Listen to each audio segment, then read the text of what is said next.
Seton, Washington is a quiet neighborhood with fancy houses, well-kept lawns, and streets lined with trees, giving a sense of comfort and safety. On one of these calm streets is the Ferguson house on Grove Crescent. The family seems perfect. Peter Ferguson, a successful lawyer, his wife Martha, an interior designer, and her son Andrew, a college student. Peter was a well-known lawyer, defending the wealthiest people in Seton and becoming one of the most important lawyers in the area. But behind his professional success, he faced a personal challenge. Growing up in a religious family, Peter realized early on that he was different. He knew he was gay, but hid it out of fear of being rejected. In high school, he felt alone and isolated. His only close experience with another boy happened when he was 16, and he convinced himself he could live by society's expectations. Peter built a great career and personal life. In 1998, he met Martha, and their romance led to marriage. But by 2003, at the peak of his career, Peter's hidden desires returned. He began looking for anonymous encounters with men online, leading a double life. Meeting strangers like Mark Rivers in 2006 increased his paranoia. By 2010, Peter was having regular secret relationships, trying to keep up the image of a perfect life. In 2013, he met Luke Harrison, who became more than just a fling. Luke was a threat who could destroy everything Peter had worked for. Martha Ferguson was a beautiful and confident woman whose success as an interior designer highlighted her independence. After her first marriage failed, Martha raised her son Andrew on her own. By 2000, she had made great progress in her career, becoming well known among Seton's elite.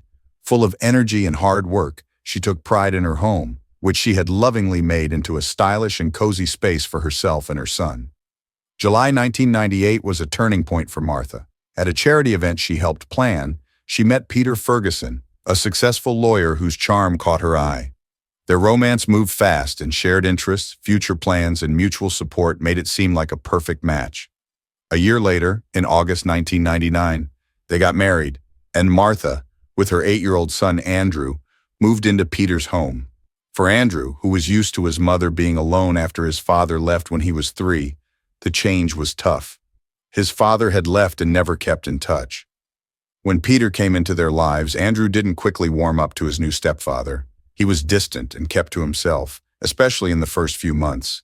But Peter wasn't just a powerful lawyer. He knew how to earn trust. He spent time helping Andrew with his studies, got him into sports, and even took him to events where he could meet well-known architects and designers to boost Andrew's career interest. Slowly, by the end of 2002, they formed a bond that Martha thought was strong and healthy. Peter seemed to become a father figure for Andrew. They spent time together at training sessions and talked about Andrew's future college plans. At first distant, Andrew began to trust and respect Peter. By 2004, they weren't just family members but real friends. This closeness made the family seem stronger, but no one knew Peter was hiding very different feelings inside. Meanwhile, Martha threw herself into family life and her career. She proudly showed off their home to friends and clients, not knowing about the growing tension beneath the surface.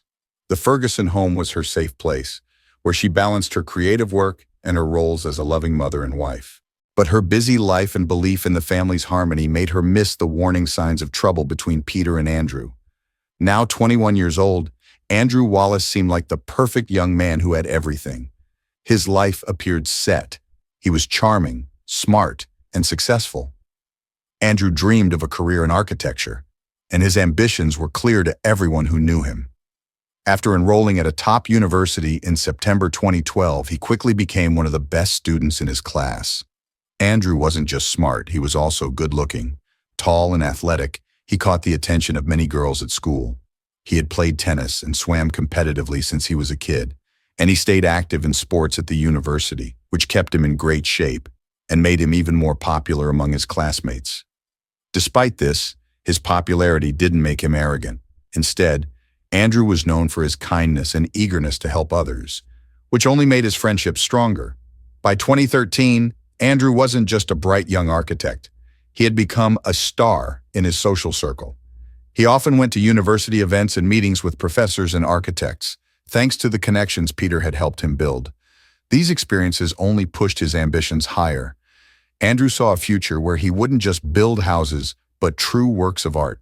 His ideas and creative vision impressed both his teachers and mentors. However, during this time, his relationship with Peter started to change. At first, Peter had been a guide, a role model, and a father figure for Andrew. They talked about not only school but also personal life, sports success, and future goals. However, by 2014, Andrew started noticing something unusual in his stepfather's behavior. Peter's attention became obsessive, and his compliments began to feel more personal and unsettling. One day in April 2014, after picking Andrew up from tennis practice, Peter suggested they go to a restaurant to take a break from their daily routine. The evening started out normal, but as time passed, Andrew noticed Peter's strange looks and touches that lingered too long. At first, Andrew dismissed these feelings, thinking it was just a misunderstanding, but these moments kept happening. Over time, Andrew began feeling uneasy around Peter, who seemed to become overly focused on his achievements, looks, and even his physical presence. Although they still spent time together, the tension between them grew. By June 2014, just a few months before the tragedy, Andrew noticed that Peter stayed home more often when Martha was away for work. Peter became more clingy, and his obsession was harder to ignore. Andrew didn't know how to handle the situation. On one side, Peter was still an important person in his life, but on the other side, his behavior was becoming more disturbing. Andrew even shared his concerns with a close friend at college, but his friend didn't take him seriously, suggesting Andrew might be overthinking things. Despite this, Andrew's inner discomfort grew, further increasing the strain in their relationship. By August 2014, Peter's behavior had become more disturbing. His focus on Andrew wasn't just odd anymore, it was becoming scary.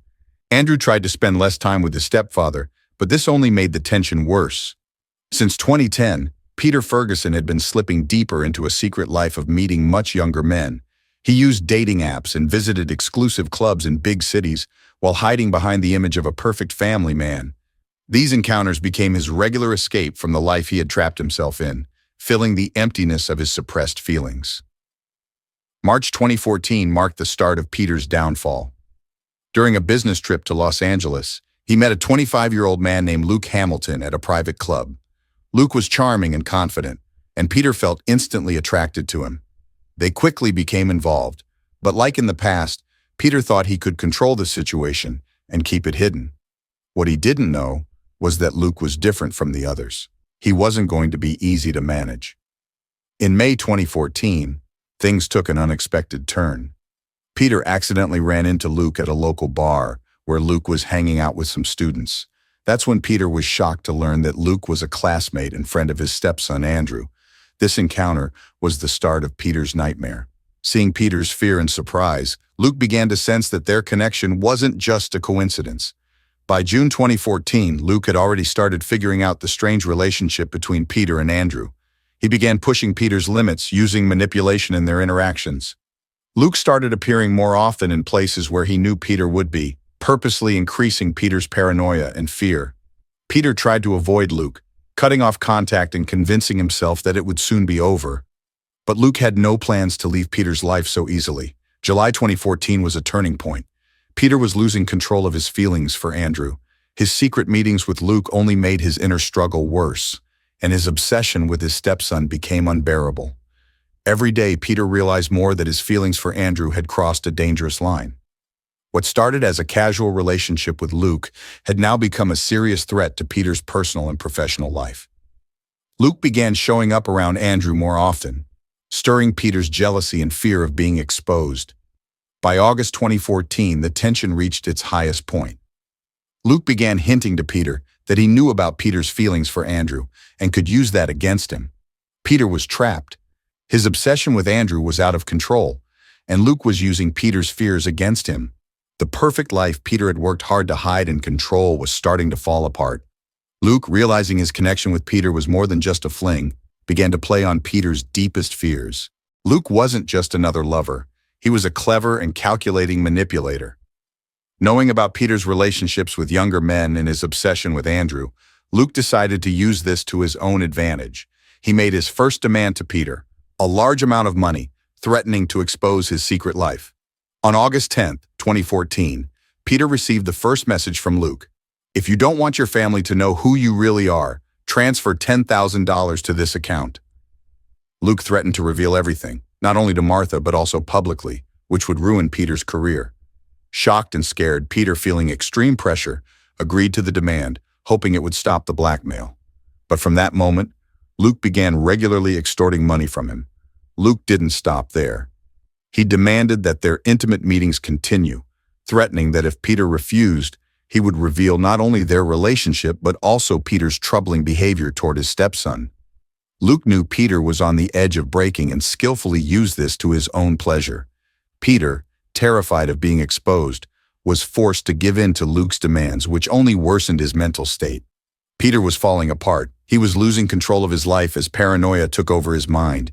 He feared every call and message, dreading that it would be another threat from Luke. At the same time, Peter tried to keep up the appearance of normal life at home. He became more withdrawn and irritable, which Martha began to notice, growing more worried about her husband's health. Andrew also started noticing the changes in his stepfather. Peter was becoming more distant, distracted, and intense. Then Luke made his final move. He told Peter that he would reveal everything to Andrew if Peter didn't pay him even more. Luke was pushing things to the limit, knowing Peter had gone too far to turn back. This was Peter's breaking point. In a panic, he began planning how to escape the situation, but the harder he tried to control things, the more they slipped away. The pressure from Luke and Peter's conflict over his feelings for Andrew turned his life into a nightmare. He was on the verge of a breakdown, unable to see a way out of the cycle of manipulation and blackmail. Now, fully trapped by Luke's control, Peter decided he couldn't continue being held hostage by the situation. He began acting more carefully, trying to find a way to get rid of Luke and end the secrecy. Peter tried several times to end their relationship, but each time Luke threatened to expose him. Every conversation between them was filled with tension and mistrust. Luke increased the pressure, reminding Peter that his downfall was just a matter of time if he didn't give in to the demands. Luke even staged a scene outside the Ferguson home, showing up in the neighborhood, pretending it was a coincidence. Peter, terrified that his secret life might be exposed to Martha and Andrew, panicked. He tried to seem normal, but his fear and paranoia grew worse every day. Luke enjoyed the control he had over Peter, deliberately pushing him to the edge. Meanwhile, Andrew, unaware of what was happening, grew even closer to Peter. Although their relationship had always been warm, they'd become even more connected in the last few months. On September 12, 2014, after a family dinner, Andrew shared his future plans and architectural dreams with Peter. For Peter, this closeness was both joyful and painful. His obsession with Andrew was becoming clearer to him, even though Andrew saw their relationship as just a normal family bond. Every touch, every compliment deepened Peter's guilt while increasing his feelings. On September 15, 2014, Luke made another surprise visit. He confronted Peter outside his office, demanding not only money, but also threatening to tell Andrew everything. Peter was already on the verge of breaking down, and dark thoughts about getting rid of Luke for good began to form in his mind. Luke, growing more confident, enjoyed the control he had over Peter and kept pushing him closer to the edge. At the same time, Andrew continued to trust Peter more and more, sharing his personal struggles, future plans, and thoughts on life. On the evening of September 16, 2014, after another long talk with Andrew, Peter found himself deeply conflicted. He realized his feelings for Andrew had become dangerous and destructive, but he didn't know how to stop them. The closer he got to Andrew, the more unbearable his encounters with Luke became. By September 17, 2014, the tension in the Ferguson household was at its breaking point. Martha, noticing Peter's frequent absences and strange behavior, began to suspect that something was seriously wrong. That day, Peter met with Luke again and they had a heated argument. Luke demanded that if Peter didn't pay him, he would tell Andrew everything, which would destroy Peter's family. This was the final breaking point for Peter. He realized he couldn't continue living this way and started seriously considering extreme actions to protect himself and keep his secret. From that moment on, every second felt like a step closer to disaster. September 15, 2014, began like a typical day for the Ferguson family. In the morning, Martha left for a business trip to a nearby city, unaware that this would be the last day of their normal lives. Peter, staying home with Andrew, was consumed with anxiety. He knew something had to happen that day, something unavoidable. He had decided to talk to Andrew, revealing part of the truth in hopes of saving their relationship. But events took a tragic turn instead. Andrew came home after his workout, full of energy as usual, not knowing it would be his last day. Peter called him to the basement, pretending they were going to discuss his future studies, which was a usual part of their relationship. Peter often gave Andrew career advice, and Andrew, trusting him, followed without hesitation. But Peter was on the verge of a mental collapse. Everything from the past few weeks had built up inside him. He tried to talk to Andrew about the importance of trust and how hard it is to be honest sometimes, but his words were jumbled and confusing. Andrew couldn't understand what Peter was trying to say, but felt the tension. Meanwhile, Luke Hamilton was heading toward the Ferguson house. He knew Martha was away and was confident Peter would pay, as always, to keep his secrets. Luke entered through an unlocked side door and quietly went to the basement where Peter and Andrew were talking. When Luke appeared at the door, the situation escalated immediately. Peter turned pale seeing Luke in his home, and Andrew was shocked. Luke, noticing their reactions, smirked and began speaking directly, threatening to tell Andrew the truth unless Peter met his demands. The tension in the room soared. Luke became more forceful, pressuring Peter with new threats of blackmail.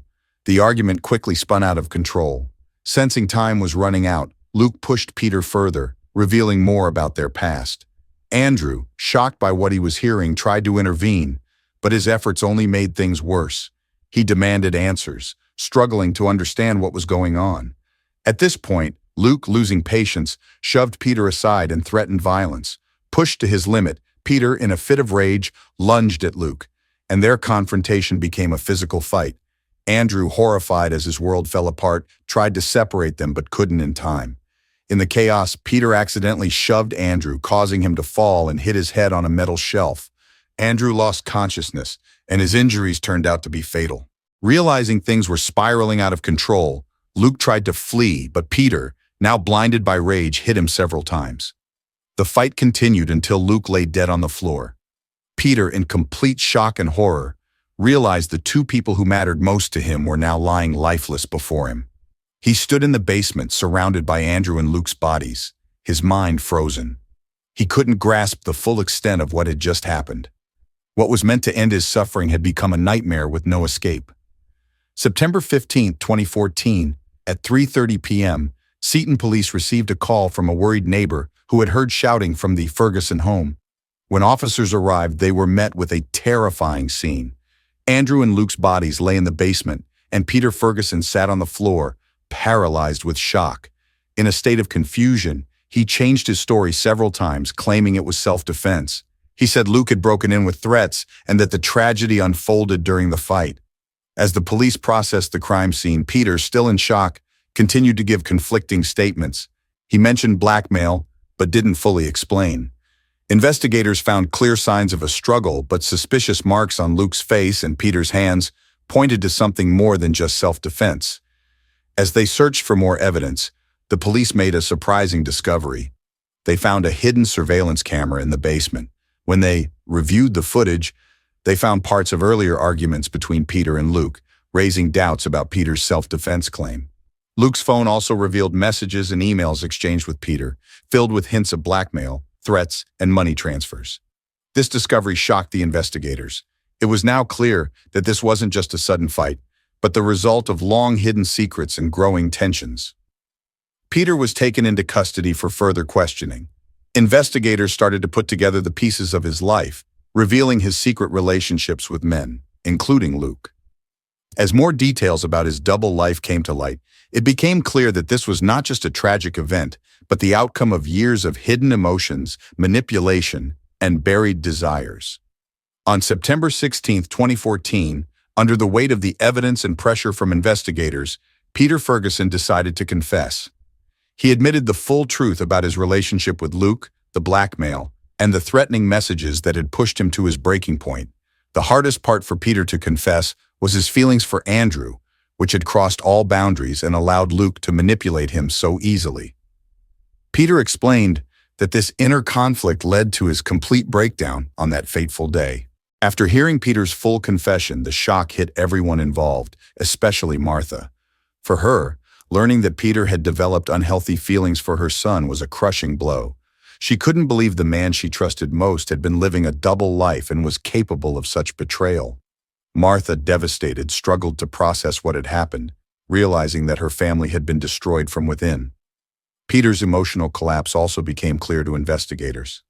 He admitted his guilt, acknowledging that his obsession and inability to control his feelings had triggered the horrific chain of events that ended in Andrew and Luke's deaths.